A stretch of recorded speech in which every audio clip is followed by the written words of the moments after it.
क्या भारत का supreme court निष्पक्षता और न्याय के सिद्धांतों से भटक रहा है, इस सीमा तक कि वो देश में गृहयुद्ध या धार्मिक युद्ध की स्थितियां पैदा कर सकता है? हो सकता है कि आप इस बात से सहमत हों या सहमत नहीं हों, किंतु न्यायपालिका से जुड़े कुछ तथ्य हैं जो हमें भूलने नहीं चाहिए। इस वीडियो में हम 10 ऐसे महत्वपूर्ण अवसरों के बारे में बताएंगे जब सर्वोच्च न्यायालय के जजों ने कुछ ऐसा किया जिसे हिंदुओं के प्रति पूर्वाग्रह और असंवेदनशीलता माना जा सकता है। 1. कश्मीर में वर्ष 1990 में हुए हिंदू नरसंहार पर जब भी सुप्रीम कोर्ट में याचिका गई, उसे अस्वीकार कर दिया गया। तर्क दिया गया कि बहुत समय बीत चुका है। लेकिन 6 साल पहले 1984 में हुए सिख दंगों की जांच के लिए उसी कोर्ट ने एसआईटी का गठन किया। केंद्र सरकार ने जब कश्मीर में इस्लामी आतंकवाद के लिए जिम्मेदार धारा 370 हटाई, तो सुप्रीम कोर्ट ने उसके विरुद्ध सुनवाई करने के लिए एक उच्च स्तरीय बेंच का गठन कर दिया, जबकि वो एक विधायी निर्णय था जिसका किसी न्यायालय से कोई लेना देना नहीं। 2. वक्फ एक्ट में वर्ष 1995 में वे प्रावधान जोड़े गए थे जिनसे मुसलमानों को अधिकार मिल गया था कि वे जब चाहें किसी भी भूमि पर दावा ठोक सकते हैं और पीड़ित व्यक्ति इस अन्याय के विरुद्ध कोर्ट भी नहीं जा सकता। स्वतः संज्ञान लेना तो दूर, जो हिंदू इस पक्षपाती कानून के विरुद्ध सुप्रीम कोर्ट गए, उन्हें भी ये कहकर भगाया जाता रहा कि तुम्हारा इस केस से क्या लेना देना है। कई लोगों पर आर्थिक दंड भी लगाया गया। पूरे 30 साल तक सुप्रीम कोर्ट को एक बार भी नहीं लगा कि वक्फ एक्ट संविधान में सेक्युलरिज्म की मूल भावना के विरुद्ध है। 10 साल के अंदर वक्फ बोर्ड ने 20 लाख एकड़ से अधिक भूमि हड़प ली और न्यायपालिका तमाशा देखती रही। और जब इस अन्याय पर रोक लगी तो जज साहब पंचायत लगाकर बैठ गए। ऐसी टिप्पणियां की जाने लगी जो करोड़ों हिंदुओं के लिए जले पर नमक की तरह है। 3. सुप्रीम कोर्ट बहुत ठसक के साथ कहता है कि भारत सेक्युलर देश है, लेकिन वर्ष 2012 में जब हिंदू मंदिरों पर सरकारी नियंत्रण का मुकदमा पहुंचा तो उसे सांप सूंघ गया। 1 दशक से अधिक समय तक याचिका पर कुंडली मारकर बैठने के बाद कह दिया कि याचिकाकर्ता को हाई कोर्ट जाना चाहिए, जबकि इसी देश में सरकारी सब्सिडी पर हज यात्राएं चलती रहीं, लाखों मौलवियों को टैक्स पेयर के पैसे से वेतन दिया जाता रहा, एएमयू और जामिया जैसे तथा कथित अल्पसंख्यक विश्वविद्यालयों और मदरसों को सरकारी खजाने से करोड़ों का फंड दिया जाता रहा, मंदिरों में हिंदुओं के चढ़ावे के पैसे चर्च और मस्जिदों को बांटे जाते रहे, लेकिन एक बार भी सुप्रीम कोर्ट को धर्मनिरपेक्षता की चिंता नहीं हुई। एक साधारण सा तर्क सर्वोच्च न्यायालय के खानदानी जजों के पल्ले नहीं पड़ा कि यदि भारतीय राज्य धर्मनिरपेक्ष है तो वो हिंदू मंदिरों को नियंत्रित कैसे कर रहा है। हास्यास्पद बात ये कि वक्फ एक्ट पर सुनवाई करते हुए चीफ जस्टिस संजीव खन्ना उसकी तुलना हिंदू मंदिरों के बोर्ड से करने लगे। 4.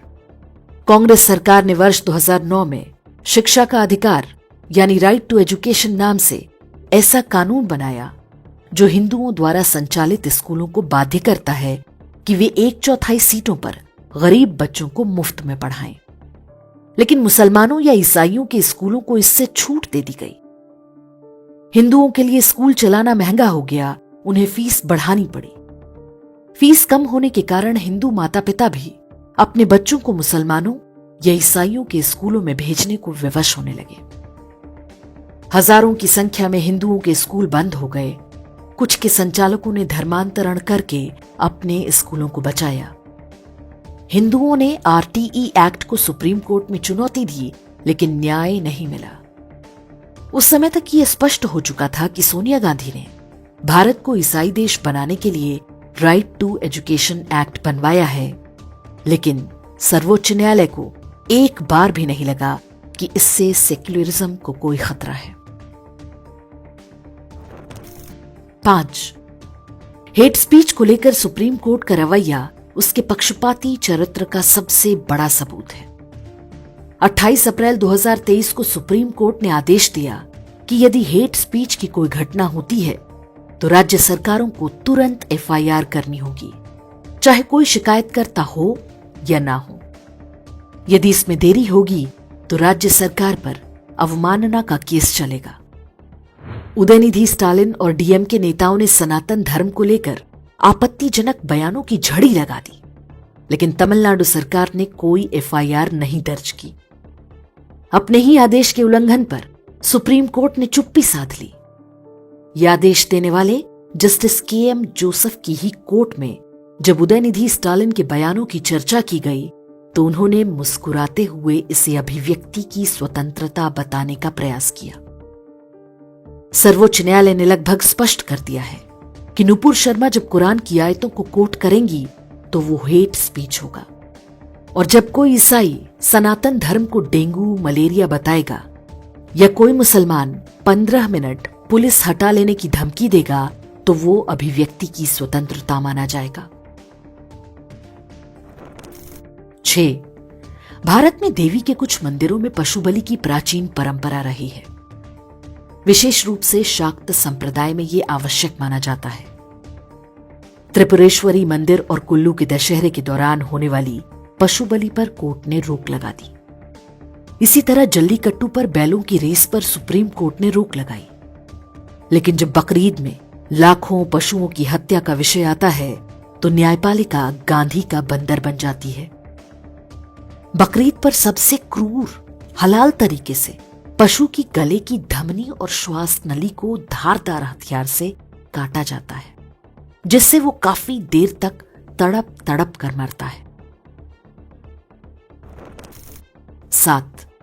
मुंबई के लोकप्रिय दही हांडी पर्व पर सुप्रीम कोर्ट ने यह कहते हुए प्रतिबंध लगाया कि इससे लोगों की जान को खतरा है, लेकिन मुहर्रम पर होने वाले खून खराबे पर आज तक किसी भी अदालत ने संज्ञान लेने का साहस नहीं दिखाया। 8. सुप्रीम कोर्ट ने प्रदूषण की आड़ में दिवाली के पटाखों पर प्रतिबंध लगा रखा है, जबकि यह सिद्ध हो चुका है कि प्रदूषण उसी दौरान खेतों में पराली जलाने के कारण होता है। अदालत के आदेश पर हर वर्ष दिवाली पर हजारों हिंदू परिवारों का उत्पीड़न होता है, लेकिन जब पाकिस्तान की जीत पर मुस्लिम बहुल क्षेत्रों में आतिशबाजी होती है तो कोर्ट उसका कभी संज्ञान नहीं लेता। 9. अयोध्या राम मंदिर केस, जिसे हिंदू अपनी बड़ी न्यायिक जीत मानते हैं, उसी निर्णय में सुप्रीम कोर्ट ने 1991 के प्लेसेस ऑफ वर्शिप एक्ट को सही बता दिया, जबकि अयोध्या को शुरू से ही इससे बाहर रखा गया था। निर्णय पढ़कर ऐसा लगता है मानो हिंदुओं को अयोध्या का मंदिर देने के बदले में जज अपनी व्यक्तिगत कुंठा निकाल रहे हों। राम मंदिर केस में सुप्रीम कोर्ट की ये टिप्पणियां न्याय की सार्वभौमिकता के सिद्धांत का उल्लंघन है। 10.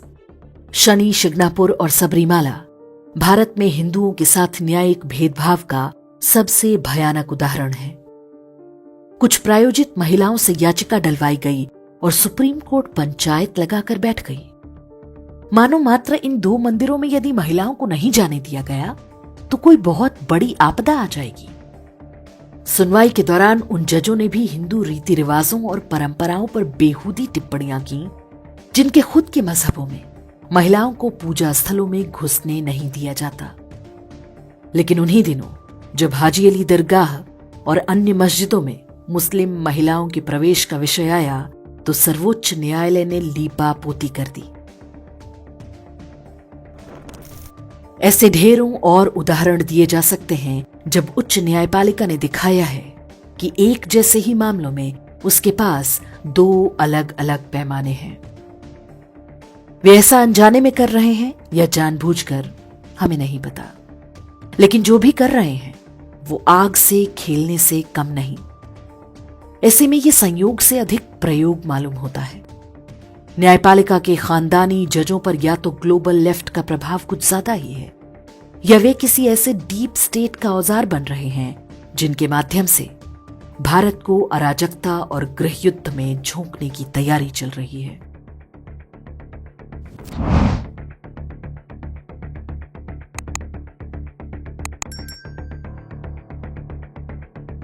इंडेक्स ऑनलाइन के वीडियो समाज को समर्पित हैं।